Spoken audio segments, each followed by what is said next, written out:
Ladies and gentlemen, I would love for you to welcome my friend, Joe Saul-Sehy, the man with too many names, the host of Stacking Benjamins.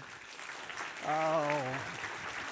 I assume you're mic'd up, correct? Thank you, my friend. I think I'm mic'd up, but can we? There Come we on, go. knock them dead. I know you will. Thank you, Love brother. the glasses. Thank you. Wow. You forgot the blue blocker. I did. Thank you so much, Don. That's a computer joke. Thanks everybody for coming, by the way, and I'm super excited that there's a bunch of geeks like me who thinks this is like the most fun thing we could be doing on a Saturday, right? Isn't it great? But we know something that a lot of people don't know, which is that this isn't about more money, it's about more life. And what I find interesting is people like Don and Tom have studied retirement for a number of years. I was a financial planner for 16 years, also then in financial media for the last 15. There we are. Thank you, sir. And here's your clicker. Saving me. Thank you very much. And I have a monitor right there. This is fancy, Don. So I've been through retirement a lot. What's interesting that Tom and Don said, excuse me, that's puberty hitting again at 56. What they said that I am a kindred spirit of theirs in is that none of us are interested in a traditional retirement. And I've been through retirement during my years in financial planning and now media several hundred times. A couple hundred when I was an advisor. I helped people retire. And then, people that write to our show and say that you guys helped us retire. It's very rewarding. But I see too many people do it wrong. And while I've been through it a lot, how many times do you want to do this? Once, right? And we don't want to mess it up. The stakes are incredibly high. So let's talk about having more happy. Because a lot of people aren't happy. This study is from a group called Nonfiction Research. They did a study a few years ago called The Secret Financial Lives of Americans. Some very disturbing statistics from people who were anonymous in this group. And so they told the truth when a lot of us don't, right? Especially on social media, and we're going to get to that in a second. But 54% of people studied said that they've cried about their money. 54%. Now, you might be thinking that these are people living paycheck to paycheck, and yes, they largely are. But here's an even bigger statistic that followed this one in the study. 49% of people making over $250,000 a year say they've cried about their money. And clearly, this is a huge problem. We know on a gut level that our money's going one way and our values are going in a whole different direction, right? And our goal is really to put those together. So this bothered me. Let me tell you what else bothers me. I'm going to be cranky here at the beginning. This was a story in the Wall Street Journal a few years ago. Anybody see this? Well, it's the case against early retirement. Let me cut to the chase on what this says. When you get to retirement age, your mortality, chance of mortality goes up. Meaning, we retire, we die. Who wants that retirement? Right? Pretty exciting. You don't got to do much planning. Why are you here? Right? Just spend all your money. It's funny, we've had a couple episodes of our show, and our Friday shows are a roundtable. Jesse Kramer, a few weeks ago, we were talking about this case against early retirement again in preparation for me being here today. And Jesse Kramer from the Best Interest podcast said this. I said, Jesse, what do you think about this? Should we not retire early? He goes, well, the analogy that I like, Joe, is this. People have alcohol problems in America. Some people, not everybody, but some people do. On college campuses, there is a lot more alcohol. There's a lot bigger chance that you'll get in trouble with alcohol. So the likely conclusion is, don't go to college. Right? And I think, and we laugh because that's silly. This is silly. Why are we not going to retire because of clearly we're doing it wrong. We just need to pick that lock, which I'm going to hopefully help you do today. This was, though, a statistic that I only saw this fall. A lot of these statistics I've seen over the years. This one is pretty important. You know, I used to think that this idea that men live till their late 70s, women live till their early 80s, I thought that was a very important statistic. It's nowhere near as important as this one. From the Wealthy Accountant blog, a blog I really like, in America, the healthy life expectancy of Americans is 66.1. Meaning, after 66.1, who cares what your retirement goals are? It doesn't matter. You know why? You are not healthy enough to do any of that stuff. You are slowly then on this, and we're all going to get there at some point, right? Where we're slowly, our health is deteriorating, but we want to push that off as long as possible. So the number one thing that I'm not going to talk about a lot today, but what I see the happiest retirees do, they spend a lot of time and a lot of money on self-care and healthcare. If you're not healthy, who cares what your goals are? And they are willing to make concerted efforts to work with people on their diet, hire coaches, join gyms, get out and about, healthy walking. I love my Garmin. It tells me I haven't walked enough every single day, right? I love it. The more that we have these statistics, the better that we're going to do. So let's walk through some of the habits that I see that the happiest retirees have. Number one is, when we are getting ready to retire, we're in retirement, we talk about goals. And heck, when I was a financial planner, very first thing I would ask people, because before I helped you, I needed to know what your goals were. I'd say, what do you want to do? And I often used to tell people that the more granular you were about your goals, the better you were going to do. That is all true.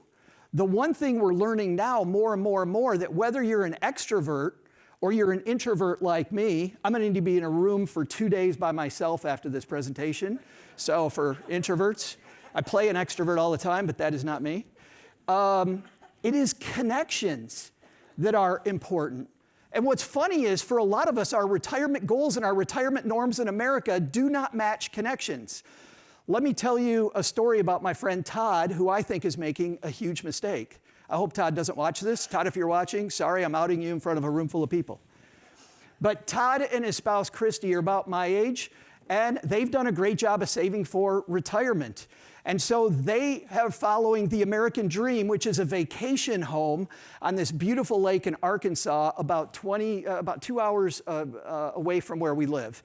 He got this wonderful lot. It's on a big hill that looks right down the spine of the lake, and in the fall and in the spring, it's incredible. It's like a little ramshack cabin right now.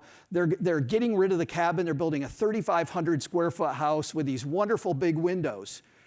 That all sounds great, doesn't it? Here's the problem. In my friend group, the thing that we always talk about is we never see Todd anymore. Todd is gone because of his dream of I deserve it, right? Somebody's working. I joked earlier about guys that look like they should have retired 5 years ago. I love the fact that Tom and Don talk like I do. They never want to retire. I love what Don said. What the hell else am I going to do? It's what I love to do.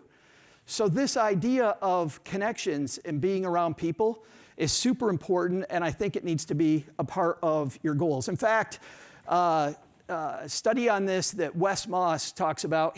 Wes was nice enough to let me borrow the name of this talk from his book, and I highly recommend his book. It's called What the Happiest Retirees Know. Wes says in his research, the happiest retirees volunteer for at least 3 groups. They formally belong to one group in a serious way. Now, maybe it's your religious organization, maybe it's like the Kiwanis or the Rotary, whatever. It is something that you're doing that you are deeply involved in your community. The happiest retirees get joy from being civically involved. And while they may travel a lot, at least one time per year, they're traveling with someone other than their friends. I'm a guy that always, as an introvert, always loved traveling alone. Only recently, well, with my spouse, but with just the two of us, and we like doing what we do. And I don't want to travel with other people. So we started just recently, the last few years, after I knew these statistics of traveling with other people. It is fun. And it builds even more connection with these people. And what I also learned is that if they want to do something I don't want to do, I'm 56 damn years old, I don't need to do it. I just say, you guys go do that part on your own, and Cheryl and I are going to go do this. But traveling with friends is a great time. Tom shared with me a statistic just the other day that I hadn't heard, which is men over 70 are the most likely group to commit suicide. And I have to believe it's loneliness. Older men especially, and women, it's not easy for you either, but the older we get, the more we get locked in. And we have to keep these connections alive. That is the number one habit of a successful retirement. Second, happy retirees don't do the same math that they did pre-retirement. The math has completely changed, and for one really good reason. So, story problem, everybody. Bill and Jane, they finally reached retirement. They have $2.2 million saved. Their Social Security is $3,000 a month. Rental income, $1,000 a month. They look like they're ready to go, don't they? Want to live on $80,000 a year? Here's the question. They got $185,000 left on a mortgage at 3.2%. They got it while the getting was good, right? What do they do with that mortgage? Before I answer that question, let me tell you how the math changes. Well, wait a minute. That's funny. I'm missing some slides.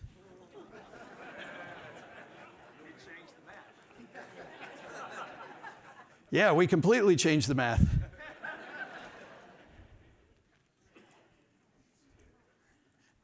Yeah, we are missing several of my slides. I don't know, does anybody have access to my stuff? All right. All right, we are going to go with it. I had a fun thing I was going to do called our TikTok Minute. On Wednesdays, we do the TikTok Minute where I look at some stuff that is on the internet, but some crazy stuff that you see on the internet. And I was going to play you some of the ridiculous TikToks that you'll see out there with people with this stuff. But let's run with it. $185,000 left on their mortgage. What do they do? Well, a woman whose picture should have been right there, Lisa Peterson, told me a story a few years ago on our show that shows why the math changes. She was at her doctor's office. She lives in Arizona, and she's up on the 3rd floor in the middle of July. Arizona in July, she's frustrated because of the fact that while there's air conditioning, her doctor's running behind and she's nervously flipping through this magazine waiting for her name to be called when the elevator door dings behind her, somebody coming up the elevator. Elevator door opens, she doesn't notice it first, but the guy is purposefully striding right toward where the doctors and the exam rooms are, and he's wearing a full trench coat in the middle of July in Arizona. And so she sees him, and the receptionist gets up and she goes, "Sir, you can't go back there." And he turns to the receptionist and to everybody, and he opens the trench coat, and he has guns. And the doctor passed away that day. The nurse passed away that day. It was an incredibly sad day.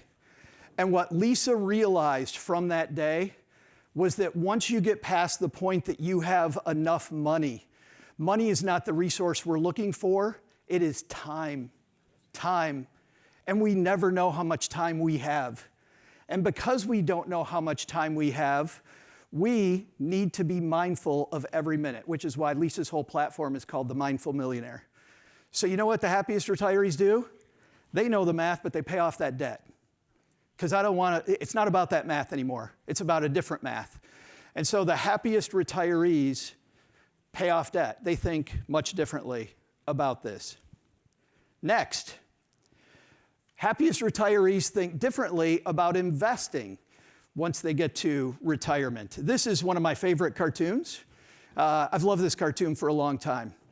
I have a family member. I have 2 family members, actually, and they kind of brag to each other about how much time they spend in their retirement years sitting in front of their computer watching their investments, right? And the rest of us kind of roll our eyes. And one of the family members retired at 47 years old. His spouse will tell you he is miserable. His daughter will tell you he is miserable. My wife will tell you he is miserable. I will tell you he's miserable. He will tell you it's joyous, it's fantastic, and it's not. And he's spending a lot of time on stuff that he can't control when he could be using that time to live so much more. And I know that sounds judgy, but he used to be a lot more fun before he retired, which is not at all the goal. So the happiest retirees are not today investors, Wes Moss says in that book I quoted earlier. They are tomorrow investors. I'm not worried about what the market does today. I'm worried about what the market is going to do later on, right? I'm worried about having money available when I need it, which is why I see a lot of people that have these approaches that don't work. This is why I like surrounding myself with smart people. So I remember to stay on a course that is as a tomorrow investor. I want somebody to argue with me. I want somebody to take away the nuclear launch codes every time something bad happens on the news, right? Where I'm going to blow up my whole financial plan. I like surrounding myself with smart people because I don't always remember that I'm a tomorrow investor. There is another group of people who don't look at it every day, but they decide that any science applied to this is ridiculous.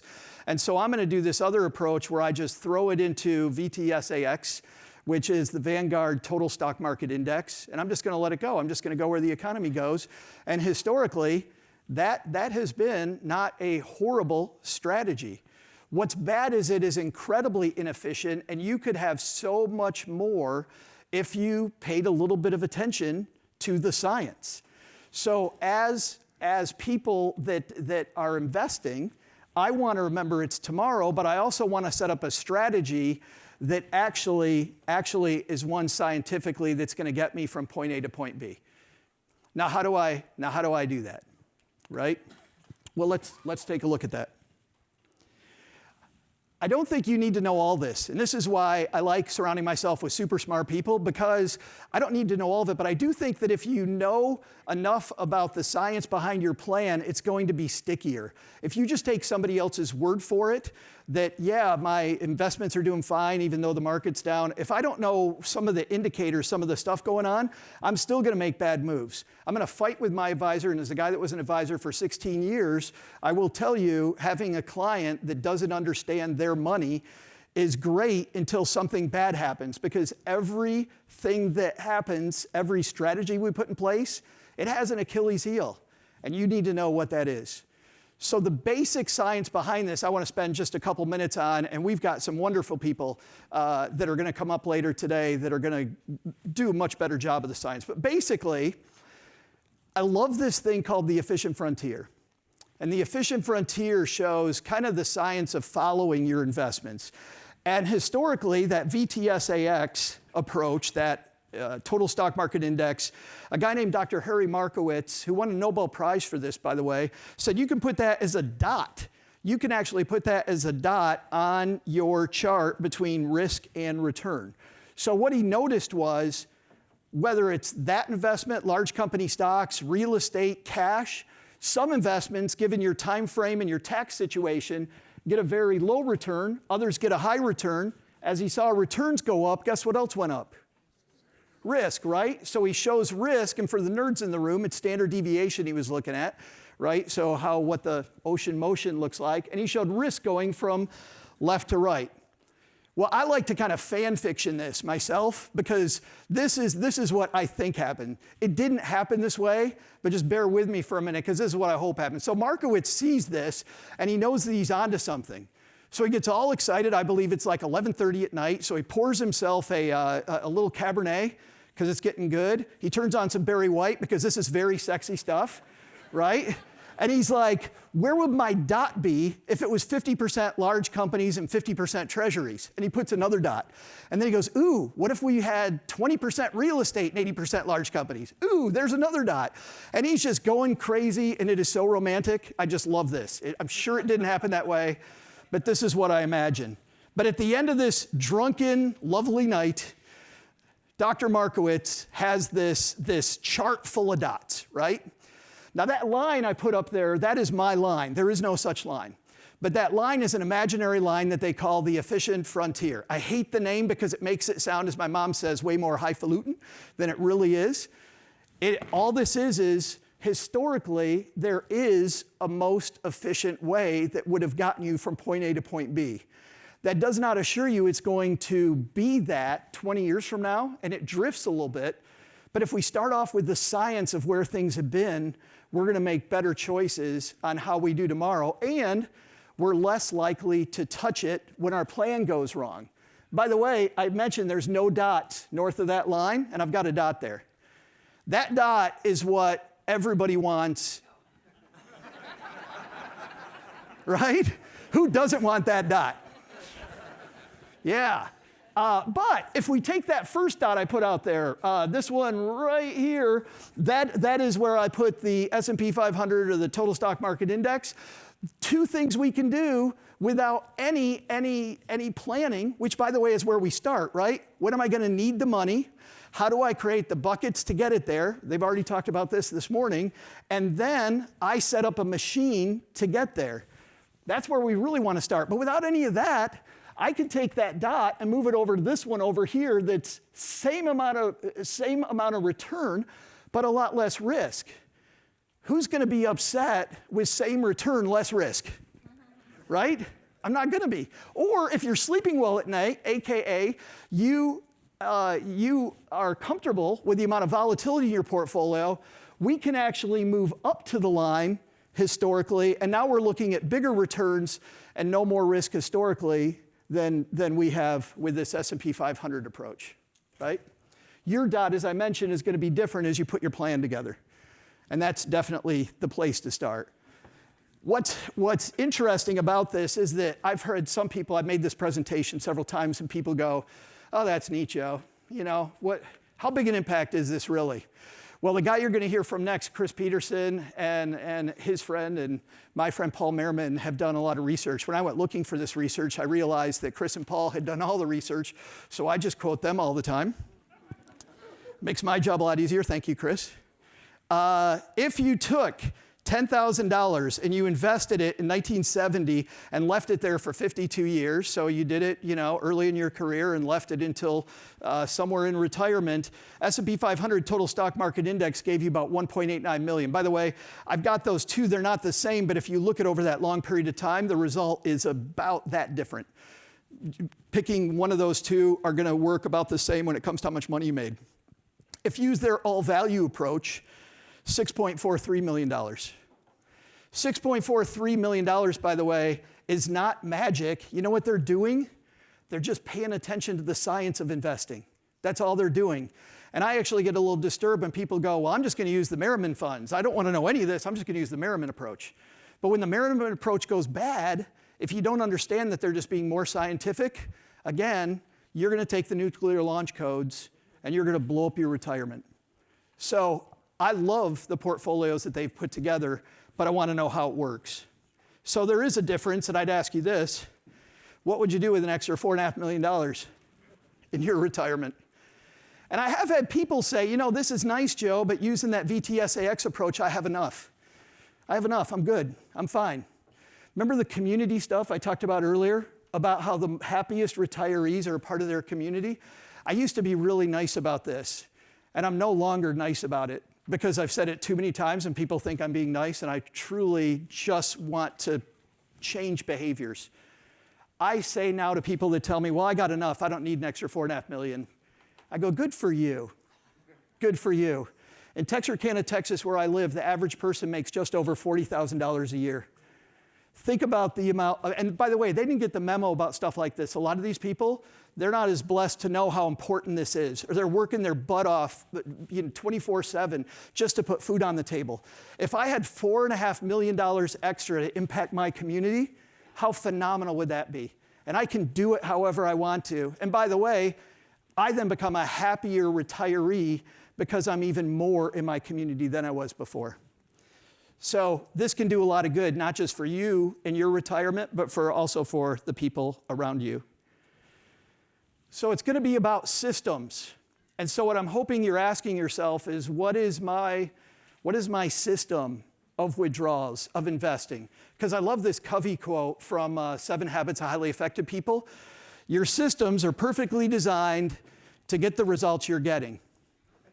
And people go, well, Joe, I don't have a system. And I go, your systems are perfectly designed to get the results you're getting. And it can't be your advisor's system. I want somebody to fight with. I want to have an advisor that tells me, Joe, you're messing this up. I love being around smart people, and I want that back and forth because I think it makes a more resilient plan. However, I need to know the basics of how my system works. It can't be just my advisor's plan. It's got to be my plan. The last thing I want to talk about is how the happiest retirees tie today to tomorrow. A wonderful certified financial planner in North Dakota named Benjamin Brandt just wrote a new book that I can highly recommend called Retirement Starts Today. And I thought before I was going into my interview with him recently that he was just telling me the same, stuff I've heard the last 30 years, which is, okay, you just, think about yourself as retired now, put a plan together, blah, blah, blah, blah, blah. Same stuff we hear. He's not talking about that at all. He's talking about whether you're pre-retirement or retired, use your life as if you are a science experiment, like you are a guinea pig. Look for the things that have lit you up in the past and experiment to see what will light you up in the future. I see people not do this all the time, by the way. When I was an advisor, I had these clients, George and Karen. They decided when they retired from General Motors, I'm a Detroit guy originally, when they retired from General Motors, they were going to buy in today's dollars, about a $330,000 RV, and they were going to spend their retirement years living in the RV. 18 months later, Karen said, we got to sell the RV before I choke George out. So what Benjamin says is experiment now. If you're not retired yet, rent an RV and spend 2 weeks in it. And you're going to get a feeling. Cheryl and I thought we wanted to be digital nomads, so we had an estate sale. We sold all our stuff. By the way, if you want to realize how worthless your stuff is, do an estate sale. Because it means a ton to me, but nothing to anybody else, apparently. And then we sell our house, right? And my wife, who's in medicine, she was going to do this locum tenens thing. So she was going to work for 6 months. I can podcast from anywhere. So she was going to take 6 months and work. They would give us free lodging, a car. We were just going to keep our car and a few other things. And then between her assignments, which she loves what she does, we would just spend 6 months in Portugal while she looks for the next thing, or 6 months in Bali. And this is before, by the way, I thought about all this connection stuff, right? What I realized was this: first of all, what you think is a great plan might not be. The type of medicine that my wife is in, it turns out, so she gets this deal in Arizona, in this wonderful little community, Globe, Arizona. And we're going to go there for 6 months. We have the estate sale, we sell our house, and we're waiting for one call for this license to go through. And the phone rings, and the guy goes, because of COVID, there is no job. And this whole plan we had now has blown up. Now, what's cool about being financially independent is this. At first, because we had never not had jobs. So at first, we're freaking out. We're completely freaking out about this. And then we look at each other and we're like, we're going to be okay. It's going to be okay. And then she literally looked at me and smiled and goes, where do you want to live? Because we don't have anything. Which is cool. So we went and lived in Vermont. Anybody been to Vermont? It was incredible. I love Vermont. I learned I love Vermont. This is the big point of the story. I love Vermont, and I hate being a digital nomad. I can't stand it. I need community. I need a home base. I love to travel, but for a period of maybe a few weeks. Summers in Texas are hotter than hell, so maybe I spend the summer in Portugal every year when Cheryl is ready to call it quits. But experimenting is really what you do, because the key is something that Dan Sullivan at Strategic Coach talks about that I love. And before I talk about this Dan Sullivan quote, there's a woman named Tracy McCubbin who's an organizational expert. And Tracy says this. Tracy says the problem she has with organization and older people is that you fill up the walls. We all fill up the walls with things that we did and fun that we had. And her number one thing for all of us to do is to create a lot of white space for the fun we're still going to have. And Dan Sullivan, who I believe is 81, says, always make your future brighter than your past. So always be thinking about what I'm going to do next. And in fact, Tom was mentioned Christine Ben's new book that came out this fall. And what I love about Christine from Morningstar in her book, there it is, How to Retire. Yeah, here, let me. Thank you. Have you read it? All of it. Oh, it's a fantastic book. It's interviews with all these phenomenal experts. But chapter 1 of this book is with an annuity expert, right? One of the foremost annuity experts in the country, talking about how to build this annuity stream for yourself. And they don't talk about annuities. You know what they talk about? They talk about how we get retirement wrong because we treat it like an extended vacation. In fact, a guy named Ken Dykewald, who does research on retirement, and he's gone deep on this, shows this. And for you retirees, maybe you felt this already. The average retiree retires, they get rid of all of the regime, right? They sleep in, it's wonderful. And for the first 18 months, it is joyful bliss. It is phenomenal. You can't believe you ever worked. It's incredible. But because the structure is gone, and because all of this purpose is gone, at the 18-month mark, the average retiree has a deep, deep, deep depression. Deep depression. And this annuity expert said the thing we need to keep doing, we need to actually have that regimented day in retirement. The happiest retirees have a regimented day. They get out of bed, they work out, they pay attention to their health, and they go to a, quote, job. Now, whether that is a volunteer job or something they do with friends, maybe whatever it is, it still is regimented, and it still feels a little like work, but it's work that lights you up every day. The reason why Tom and Don and I don't want to retire, I get to go talk to interesting people all week and ask them all kinds of questions I wouldn't ask if there wasn't a microphone in front of me. It's pretty damn cool. It's pretty fun. I'm never going to stop doing it. In fact, there's a joke that I like that nobody else likes, that it'd be huge ratings if I died on the mic. Like that'd be just, I'd be up in heaven looking down, and I'd be like, how did that show do? Did they hear me hit the deck? Like, was that? Anyway, always make your future brighter than your past. So the happiest retirees and pre-retirees focus on physical fitness and health, no wealth. They're pre-planning retirement activities, and if you're in retirement, you're still experimenting. Do I like this? And by the way, if you're looking for what's going to light you up, a guy named John Acuff does a great job of talking about this. John says, forget looking into the abyss and thinking, what do I want to do? What's my purpose? Look behind you for clues about what's lit you up in the past. Who are the people? What are the activities you like to do? What are the things that light you up? And then explore those. And be a lab rat for yourself and treat it like a science experiment.